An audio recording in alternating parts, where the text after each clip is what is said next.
quiero nuevamente acercarme a Isaías 6, 1 al 8.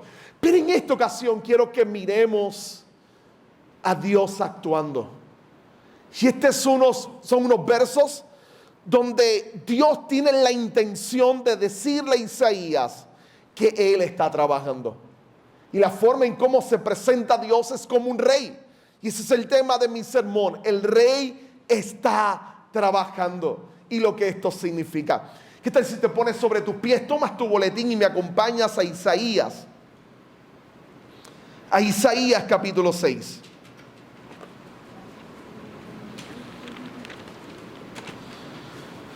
Una vez más los versos del 1 al 8. Y los leemos. En el nombre del Padre, del Hijo y del Espíritu Santo. Amén. En el año de la muerte del rey Uzías, vi yo al Señor sentado sobre un trono alto y sublime. Y la orla de su manto llenaba el templo. Por encima de él habían serafines.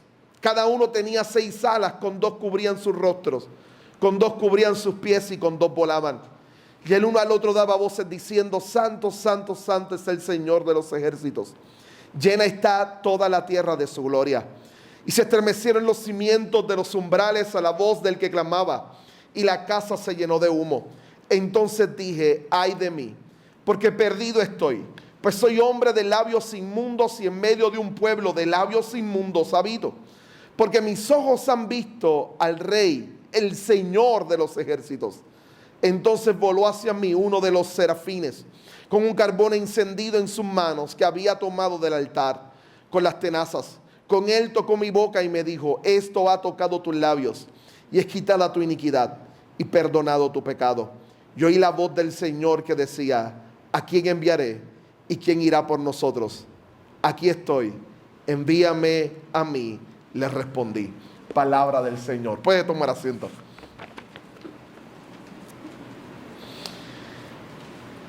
El hecho de mirar que Dios está trabajando o actuando en nuestro mundo debería ser un tema fácil para predicar. Pero la realidad es que yo reconozco lo complejo y difícil de hacer un sermón donde uno dice: Dios está actuando y trabajando todos los días. En particular porque si hay una tendencia cultural en nuestra sociedad en este tiempo, es el pesimismo. Tú y yo somos bombardeados casi todos los días con noticias que procuran darnos temor y miedo. El mundo de la comunicación se ha dado cuenta que el miedo es rentable, que del miedo se puede hacer dinero. En particular cuando por medio de las redes sociales lo que importa es poder cliquear en YouTube y ver el video para que la persona ya comience a monetizar. Así que el tema que va a colocar es un tema bastante amarillista, un tanto sensacionalista, cargado de temor. Los primeros minutos va a tratar de captar tu atención, hablando de miedo. Va a tratar de intimidarte y de que sientas el temor. Quiere retenerte para poder ganar dinero. Porque de nuevo, una vez más, se acaban de dar cuenta que el miedo se puede capitalizar y que es rentable. Eso lo que nos hace es constantemente vivir en una sociedad cargada de temor, cargada de miedo. A eso le sumamos el hecho de que como generación somos la primera generación que experimenta una interconexión con el resto del mundo como nunca antes. Piensa cuando se hundía el Titanic en Puerto Rico, la noticia llegó más de 24, 27, 40 horas después a los periódicos del país. Hoy se desaparece o cae un avión y a los minutos tu celular te está diciendo que un avión acaba de caer en X parte del mundo. Esta interconexión que tenemos nos permite ser más consciente que ninguna otra generación de lo roto que nuestro mundo está, de las tristezas que otros experimentan, de la tribulación y las pruebas que otros están experimentando en medio de nuestro mundo. Es fácil ser pesimistas. Es bien difícil tratar de que usted entienda que Dios está en control del mundo y que el mundo no se ha salido del control de sus manos. Y es más difícil cuando mi propósito no es hablar por hablar. Yo quiero que a través de la Escritura usted permita que la palabra se convierta en una especie de anteojos con los cuales vea a Dios, se ve así, pero también vea el mundo en el cual usted está viviendo. Y que como creyentes lo veamos de forma diferente. ¿Cómo se ve el mundo desde la óptica cristiana? A pesar de todo se ve con esperanza.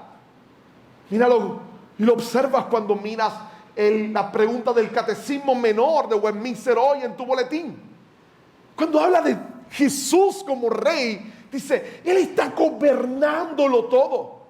Está gobernando a sus criaturas, está gobernando a su mundo. Dios está bajo el control de toda la creación. Pero si somos honestos, una vez más, se nos complica poder aceptarlo y entenderlo. Este es un pasaje que nos habla de Dios trabajando, de Dios actuando, de Dios transformando. Y en este pasaje quiero que veamos, como te dije, el tema es el rey está trabajando. Y quiero que veamos, que nos preguntemos, ¿cómo trabaja este rey? Y el texto nos va a responder 3 formas en las cuales Dios está trabajando. Este texto tiene 3 grandes verdades que decirnos sobre el trabajo de Dios. La primera, y es crucial, importante, es que no tiene restricciones. El trabajo de Dios no tiene restricciones. Número 2, su trabajo se lleva a cabo con un mensaje particular. Su trabajo se lleva a cabo con un mensaje particular. Y número 3, Dios ha decidido en su soberanía y gracia llevar a cabo su plan y su trabajo con aliados, sin restricciones, con un mensaje y con aliados. Esa es la manera en cómo Dios está actuando, sin restricciones, con un mensaje y con aliados. Déjeme comenzar con la primera, sin restricciones. Tanto en la película como en los libros hay una escena que siempre me ha cautivado de las Crónicas de Narnia, en particular de la parte del libro sobre la bruja, el armario y el león.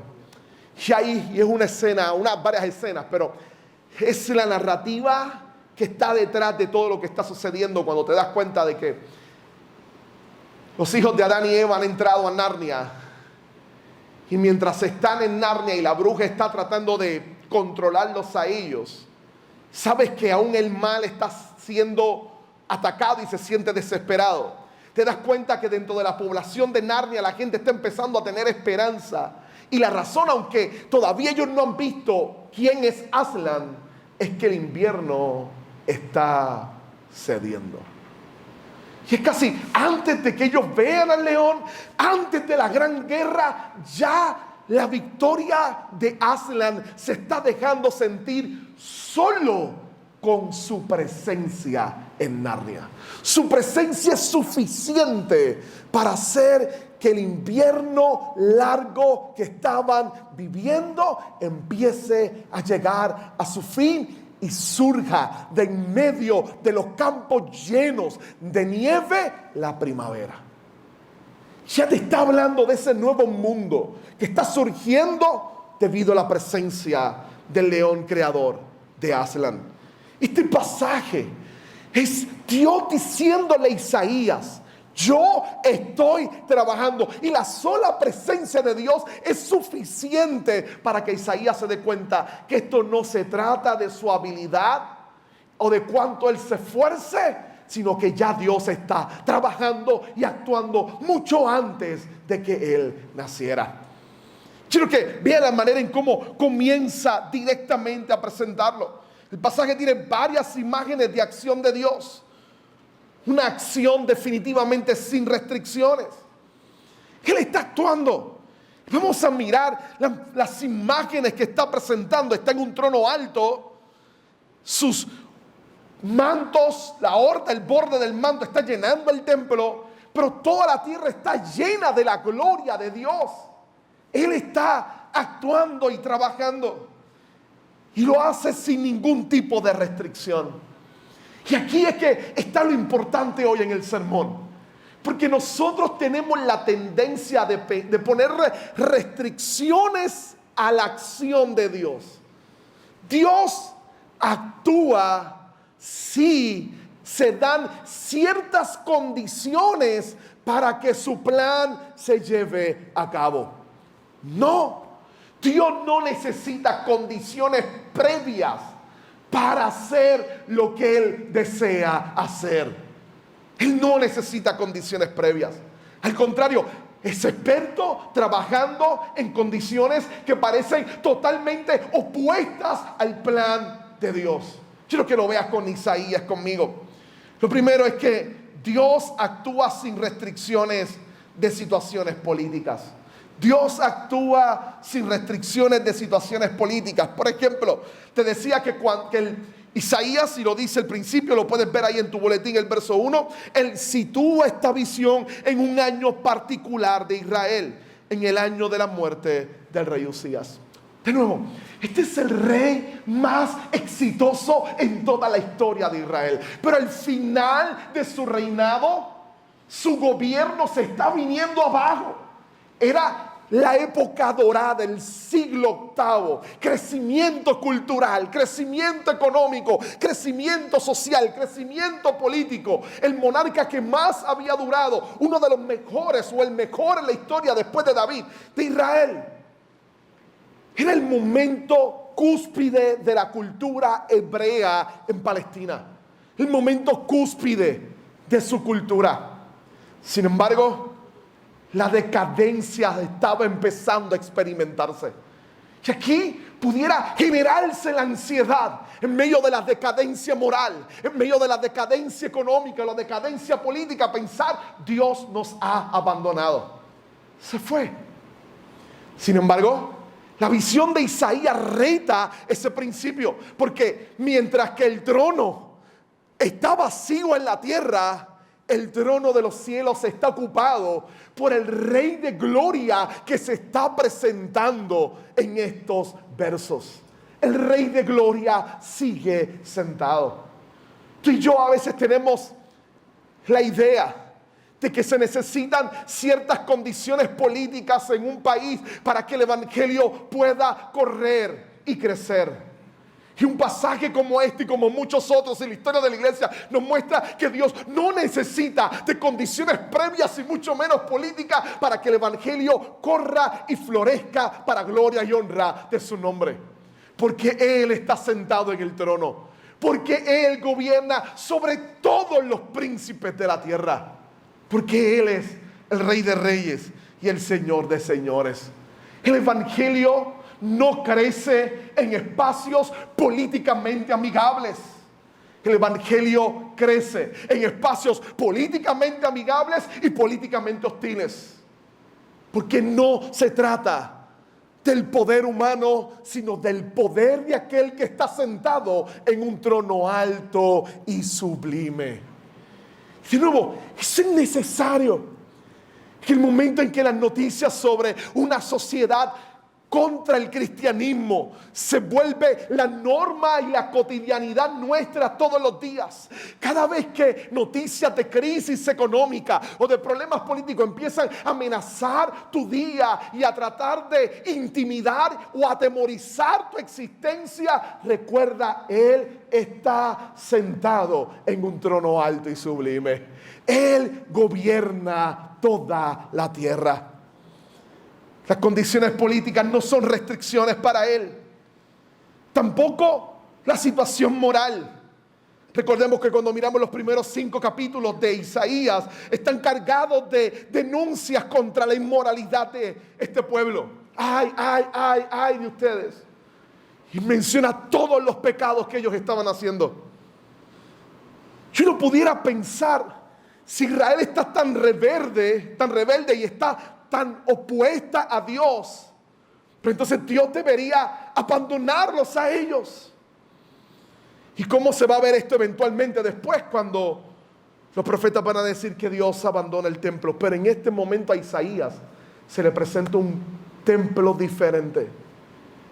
Y Dios está llenándolo completo. La inmoralidad de una sociedad no aleja o restringe a Dios. Es más, Pablo dirá en Romanos que sorprendentemente puede ser al revés. En lugares donde abunda el pecado, sobreabunda la gracia. En lugares cargados de maldad y pecados, son espacios donde la luz del evangelio dispersa las tinieblas y muestra la belleza del mensaje y del amor de Jesús. Situaciones morales, por muy espantosas que sean, no restringen la acción de Dios en la tierra. No necesitamos condiciones morales ideales o perfectas para que el evangelio crezca. No. Son imposiciones que nos colocamos pensar de que la sociedad necesita correr hacia una moral perfecta para que el evangelio pueda crecer y prosperar. No, en medio de ciudades y de naciones altamente inmorales, el evangelio tiene y muestra el poder de transformarlas y cambiarlas desde sus cimientos con la gracia maravillosa del Señor, con su poder soberano y hermoso. Lo tercero que nos va a decir, o que son fronteras, o que son restricciones, que pudiéramos colocarle y que Dios muestra que está por encima de ellas, son las fronteras. Y aquí déjame explicarlo bien. Israel pensaba que el que Dios estuviera en el templo hacía a Israel especial. Y sí, ellos eran especiales, porque era el pueblo del pacto de Dios. Pero ellos pensaban que en la medida en que ellos tenían a Dios, el resto del mundo estaba abandonado a su suerte. Y hay una realidad impresionante en estos versos. El templo está lleno de la presencia de Dios. Y sabemos que es su gloria porque el escritor está diciendo que las hordas o el manto, el borde del manto está llenando el templo. Y yo le decía que el borde del manto era donde se cargaba la gloria de los reyes. Los reyes en la antigüedad, particularmente los hebreos, en el borde colocaban pedazos de o piezas de plata o de oro para que cuando ellos caminaran el manto se arrastrara y sonara. De ahí viene la palabra gloria, que es kabod. Mostraban su riqueza. Nadie podía cargar todas esas joyas en el borde de sus mantos, solamente el rey. Así que inmediatamente podían distinguir al rey del resto de los demás mortales. El que Isaías esté viendo el borde del Señor cubriendo todo el templo es ver la gloria del Señor cubriendo el templo. Pero si Isaías se piensa que el templo es el único que contiene a Dios, se lleva una gran sorpresa. No, toda la tierra está llena de la gloria del Señor. Toda la tierra está llena de la gloria del Señor. En misionología, los misionólogos dicen que le enseñan a los que van a ir al campo que ellos no llevan a Dios al campo misionero. Ya Dios está allí, esperándolos a ellos. Dios está obrando en toda la tierra. La Escritura lo va a decir. Él inclusive hace que llueva sobre justos e injustos. Él está dominando y controlándolo absolutamente todo. No hay frontera que limite a Dios. Dios no es solamente el Dios de Israel que va a estar restringido a las fronteras de Israel, sino que Dios está dirigiendo toda la tierra. Y esto es impresionante.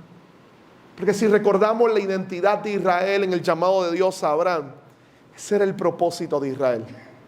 Llevar el nombre de Dios a todos los extremos de la tierra para que todas las familias de la tierra fueran bendecidas en Israel. Pero cuando Israel falla y no cumple ese propósito, Dios se coloca en el lugar de ellos y decide cumplirlo, y Él está dirigiendo su esfuerzo sobre toda la creación completa. Y los salmos nos van a hablar de que Dios está dirigiendo toda la creación y que todas las naciones se postran delante de Él. ¿Sabes? Esto de Dios dominando todas las naciones en Isaías va a tener unas repercusiones de esperanza. Para Isaías, el que la gloria del Señor esté cubriendo toda la tierra es una realidad presente, pero también es una realidad futura. Es una realidad presente. Isaías está consciente de que Dios está dirigiendo los destinos de todas las naciones, aun de los reyes que no adoran al Señor. Es tanto así que profetiza y le dice a Israel que un día van a ser llevados cautivos, pero que Dios va a tomar a un rey pagano llamado Ciro y lo va a usar para que el pueblo vuelva nuevamente a su tierra. Isaías está consciente de que en el momento de él Dios está controlando todas las cosas. Ahora, aquí está lo interesante. Cuando miras el capítulo 62, por ejemplo, uno de los capítulos más bellos de Isaías, Isaías está consciente que esta idea de la gloria de Dios cubriendo las naciones también significa que un día Dios va a recrear todas las cosas. Usualmente esta parte del sermón se deja en nuestra tradición para Adviento o para el día de resurrección, pero debe ser algo que lo miremos todos los domingos.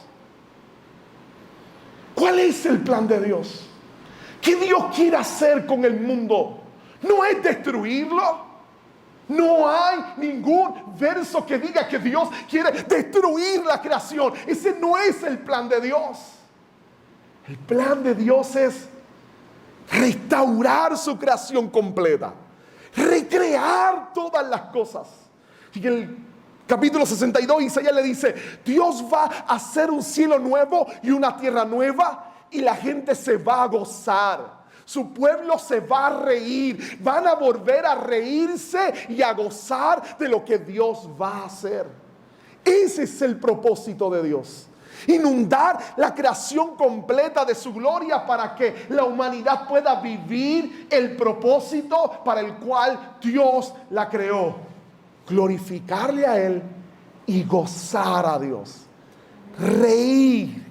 Ser verdaderamente humanos. Gente que se alegra y que glorifica a su Creador.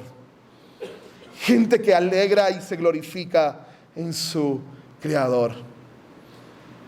Cuando miramos a Dios actuando fuera de estas restricciones, hay una serie de mensajes que son tan importantes para ti y para mí en estos versos. El hecho de que Dios se presente como se le presenta a Isaías, como un rey, sentado en el trono, llenando el templo y llenando toda la tierra. Es como si Dios le dijera, de la misma manera que le dijo a Moisés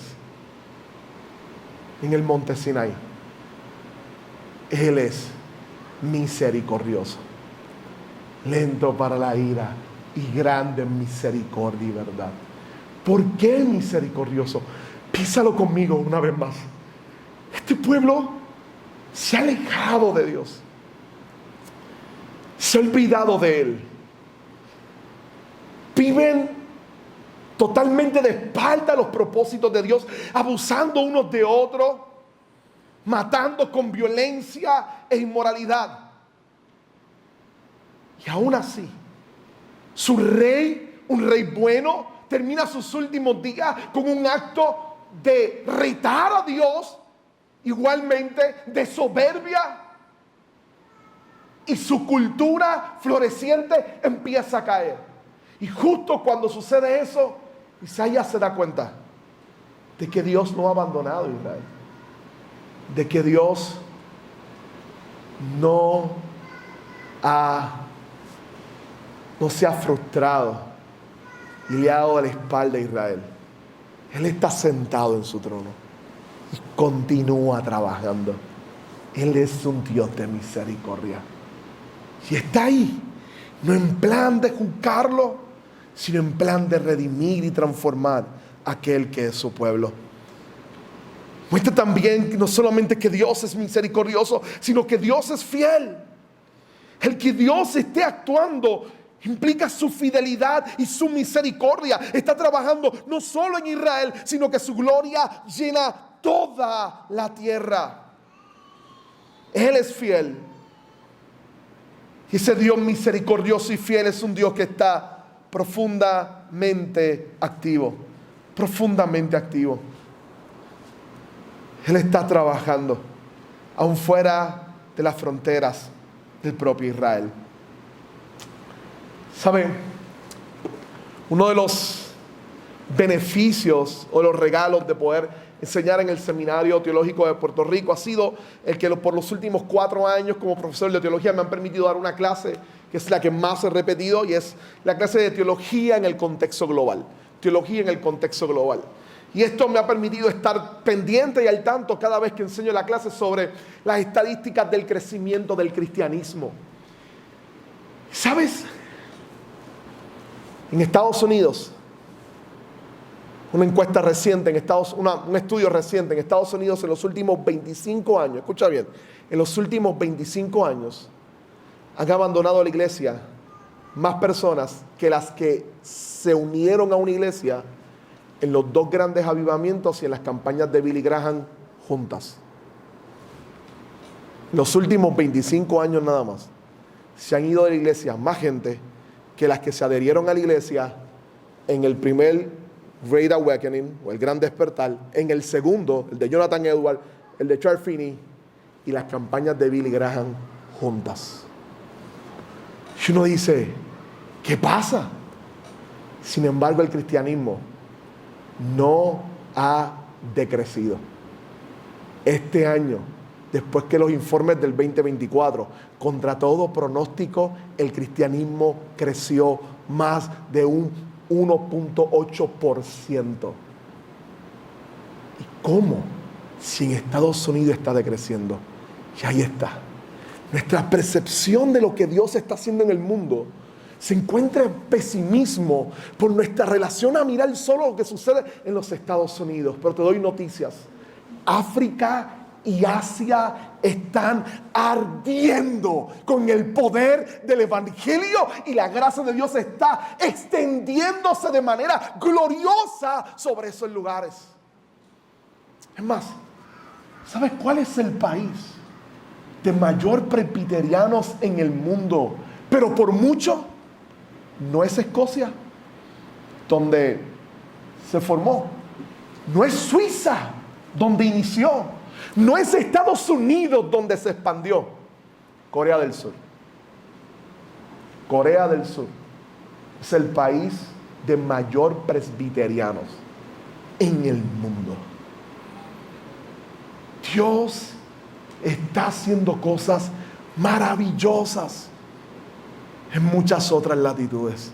Esta percepción de que la iglesia está muriendo y entrando en una especie de temporada de debilidad es simplemente la percepción por occidente o por el norte. No, Dios continúa trabajando y haciendo cosas maravillosas alrededor del mundo.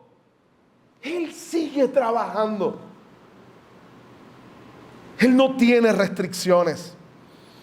Y sorprende que muchos de estos lugares son lugares con extrema pobreza, con grandes dificultades políticas, con ausencias de democracia. Y en esos lugares está el Evangelio llenando todas las esferas con su gloria. No solamente hay restricciones, sino que el pasaje nos invita a mirar y a preguntarnos, si Dios trabaja sin restricciones, ¿cómo lo hace? ¿Cuál es la estrategia y el plan de Dios? ¿Qué está Él haciendo? ¿Cuál es su estrategia? Este pasaje nos brinda la contestación diciéndonos que Dios le ha dado con cambiar al mundo a través de un mensaje. Puede hacerlo de miles de formas, pero Dios ha decidido usar un mensaje para cambiar el mundo completo, para transformarlo. Y sí, uno pudiera decir, pastor, pero ese mensaje empieza a notarse con la predicación del apóstol Pablo. O tal vez con la de Pedro, o con la del inicio de Hechos y de la iglesia primitiva. Pero te sorprenderás que el patrón que luego veremos con mayor claridad en Pablo, en Pedro y en Juan se presenta desde el Antiguo Testamento y sobre todo en un pasaje como Isaías 6. Es más, creo que Isaías 6 es casi el bosquejo de Romanos 1, 2, 3 y 4.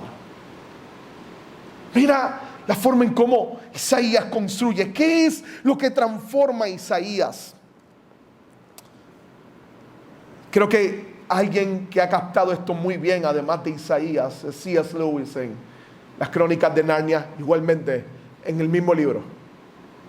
Cuando miras la historia y la puedes bosquejar, te das cuenta que Aslan llega, entran los hijos de Adán y Eva. La maldad se levanta, Aslan se encuentra con ellos y está cambiando a la gente. Y de su presencia y cambio decide mostrárseles a ellos. Y cuando se les muestra, inmediatamente el pecador Edmund se siente culpable de lo que ha hecho. Y seguidamente después de eso, el león está tomando el lugar del traidor para morir por él. Y que él sea absuelto. Y luego resucitar y terminar con la victoria definitiva sobre la maldad. Ese patrón que C.S. Lewis muestra en esta historia para niños es la que el profeta está mostrando en su propia vida y que la está viviendo. De nuevo, el estado proclamando por un día llega al templo y Dios se le revela de manera directa a él. Él ve a Dios.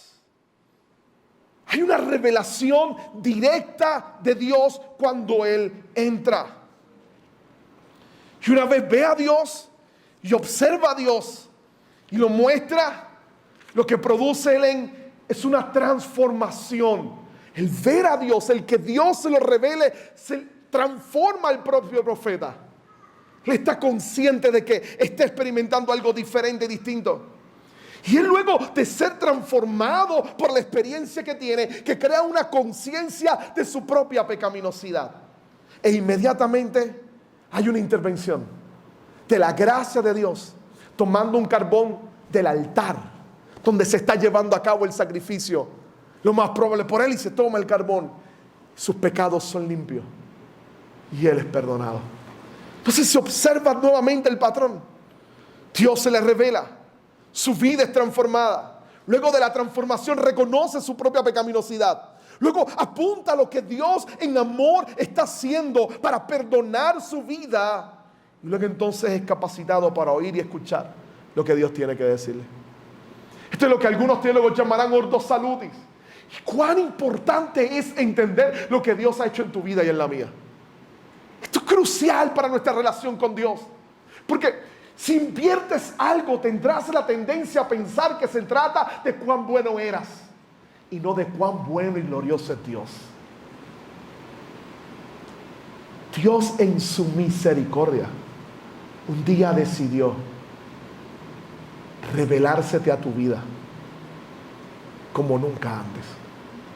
Hubo un momento donde Dios decidió transformar y cambiar tu corazón.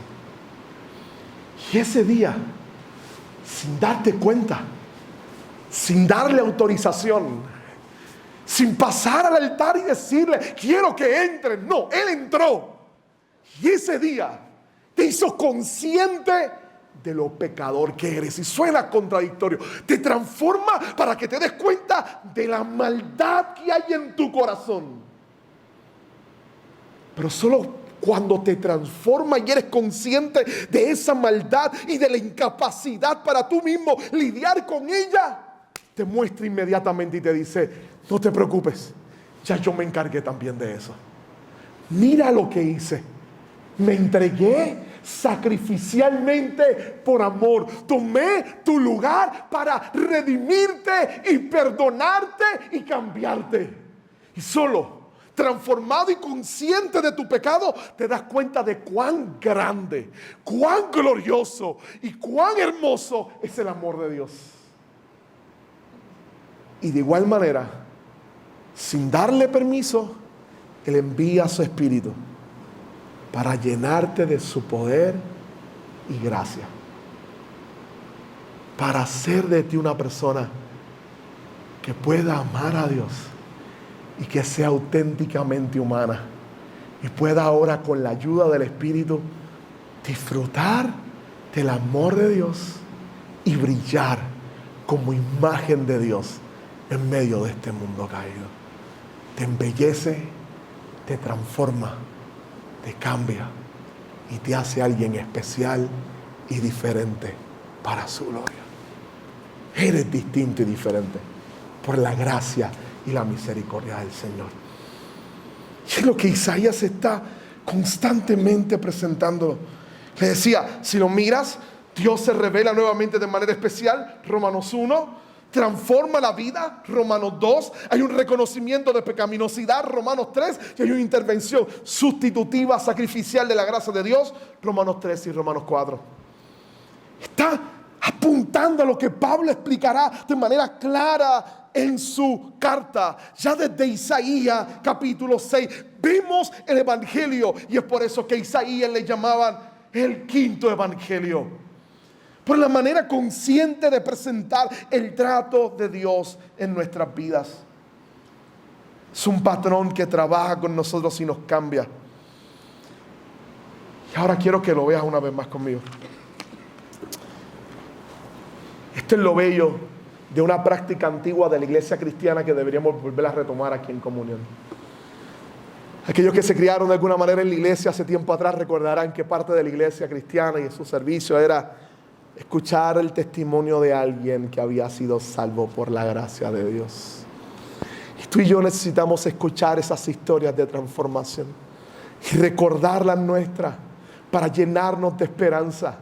Porque el Dios que transformó tu vida con su gracia sigue transformando a otros hoy y ahora mismo para gloria y honra de su nombre, porque Él sigue trabajando.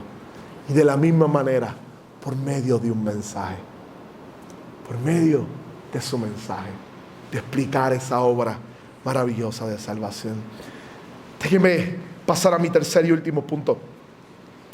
Dios está trabajando, el Rey está trabajando sin restricciones, con un mensaje y una estructura del mensaje que se presenta aquí, que se repite constantemente. Pero tengo que terminar diciéndote que Dios decide trabajar no solo, puede hacerlo solo. Y es suficiente para hacerlo solo. Suficiente. Pero por alguna razón decide hacerlo con aliados. Y te mira a ti y a mí y nos dice, ya yo estoy trabajando aquí. Vente conmigo. Quiero que seas parte de esto. Quiero que seas parte de cómo renuevo y cambio el mundo entero con mi evangelio. Quiero que seas parte de esto. Y la idea de la esperanza cristiana es motivarnos a nosotros a anhelar y desear ser parte de eso que Dios está haciendo, de eso que Dios está restaurando. En las crónicas de Narnia, Aslan resucita y él solo es suficiente para acabar con la bruja. Sin embargo, toma a Lucy y a su hermana cargadas sobre su espalda para llevarlas al campo de batalla. Dos niñas en medio de una batalla para que acompañen a Aslan a vencer la maldad en Narnia. Una niña que todavía piensa que es un juego, siendo usada para vencer el mal y restaurar el bien y la bondad en todo un reino. Y esta es la manera de decir, Dios no está llamando a expertos. Dios no necesita expertos. Dios necesita gente que vea lo maravilloso y glorioso que es oír su voz y unirnos a Él en su plan de transformación. ¿Quién es el Isaías que responde? Es un Isaías restaurado. Al principio solo ve al Señor, Pero ahora puede responder porque no solo ve al Señor, Isaías oye la voz del Señor hablándole. Lo logra escuchar solo después de ser transformado, cambiado y perdonado. Ahora oye la voz del Señor. Y esto es crucial porque el resto del pueblo no oye, pero él oye y también entiende. Ha sido capacitado para entender lo que Dios le está diciendo y poder responderle. Y eso hace el profeta diferente al resto del pueblo, como puedes ver en los versos 9 en adelante. Ellos van a oír, no van a entender, no pueden responder, pero el profeta sí puede hacerlo. Y el que va a responder es un profeta que ha sido restaurado, capacitado para entender y oír, pero también ha sido empoderado.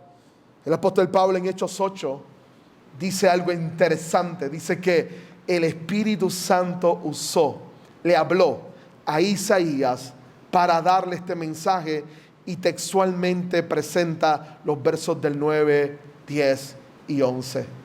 Y es como si Pablo nos dijera: el que esto esté sucediendo, el que esto esté ocurriendo, es producto de la obra de Dios en Isaías, llenándolo de su espíritu para que comunique su verdad. De manera que no es la capacidad de Isaías, es la capacidad del Espíritu Santo en su vida. Déjenme encerrar con esto. Usted sabe lo gozoso de un día encontrarse con una mujer que, sin tú saberlo, haya planificado quitarse la vida. Madre de 3 niños, con un pasado horrible. Niños que a su corta edad han experimentado cosas horribles también. Y debido a ello ya no aguanta más. Y un día está sentada, cargada al lado tuyo. Y por alguna razón surge la conversación sobre Jesús. Y tus simples palabras sobre el amor y el sacrificio de Jesús son usadas por Dios y su Espíritu para tomar su corazón de piedra y cambiarlo en un corazón de carne, para que sus cadenas sean rotas en ese momento. Y en unos instantes, al regresar a su casa, el pensamiento de suicidio la abandona. Y en unos instantes hay una madre preocupada por sus 3 hijos. Y en unos meses hay un hogar que empieza a cambiar.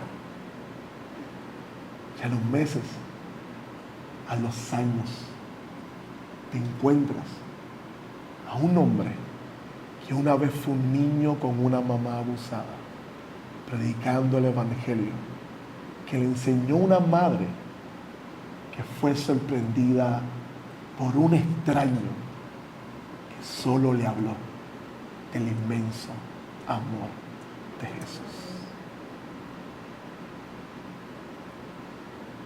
Esa historia se repite tantas veces en el mundo.